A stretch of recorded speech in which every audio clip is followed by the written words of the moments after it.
Hi friends, welcome to Darbar Samayal. இன்னைக்கு என்ன recipe பார்க்க போறோம்னு பாத்தீங்கன்னா பாவக்காய் அவியல் ரெசிபி தான் இந்த வீடியோல பார்க்க போறீங்க. வாங்க வீடியோக்குள்ள போகலாம்.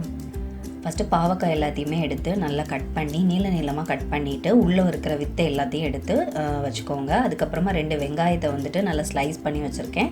அப்புறம் ஒரு தக்காளியும் அந்த மாதிரி ஸ்லைஸ் பண்ணி வச்சுக்கோங்க. அப்புறம் அரைக்கிறதுக்கு தேவையானது எடுத்துடலாம். ஒரு மிக்ஸி ஜாரில் வந்துட்டு தேங்காய், அப்புறம் கொஞ்சமாக வத்தல் பொடி, கொஞ்சம் மஞ்சள் பொடி, அப்புறம் வந்துட்டு 2 பல் சின்ன வெங்காயம், 2 சின்ன வெங்காயம், அதுக்கப்புறம் வந்துட்டு கொஞ்சமாக ஜீரகம், இது எல்லாத்தையும் சேர்த்து நல்லா வந்து தோரன் கரைக்கிற மாதிரி அரைச்சி எடுத்து வச்சிடலாம். அப்புறம் ஒரு பேன் எடுத்துக்கோங்க. அதில் வந்துட்டு 1 டேபிள் ஸ்பூன் அளவுக்கு எண்ணெய் சேர்த்துக்கோங்க. அதுக்கப்புறம் கடுகு, கருவேப்பிலை, அப்புறம் வெங்காயம் சேர்த்துக்கலாம். நம்ம ஸ்லைஸ் பண்ணி வச்சுருந்த வெங்காயத்தை சேர்த்துடலாம். கருவேப்பிலையும் சேர்த்துட்டு வெங்காயம் வந்து ஓரளவுக்கு வதங்குற வரைக்கும் வதக்கினா போதும். நம்ம வேக வைக்க போகிறதுனால ஓரளவுக்கு வதங்கினா போதும். அதுக்கப்புறமா பாவக்காவை சேர்த்துடலாம்.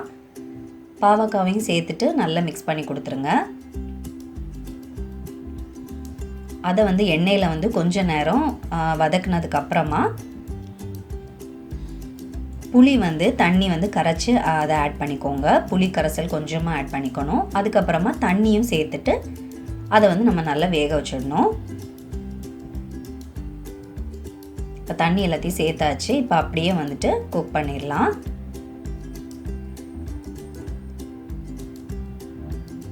இப்போ பார்த்தீங்கன்னா தண்ணியெல்லாம் நல்லா வற்றி பாவக்காய் வந்துட்டு நல்லா வந்து குக் ஆகிடுச்சு. இப்போ இதில் தேவையான அளவுக்கு உப்பு சேர்த்துக்கோங்க.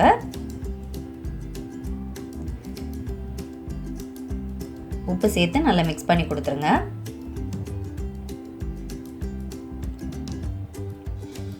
அதுக்கப்புறமா தக்காளி சேர்த்துக்கலாம். தக்காளி சேர்த்து ஒரு மிக்ஸ் பண்ணி கொடுத்துட்டு அதுக்கப்புறம் அப்படியே அதையும் வச்சுருங்க. கொஞ்சம் நேரம் வேகட்டும்.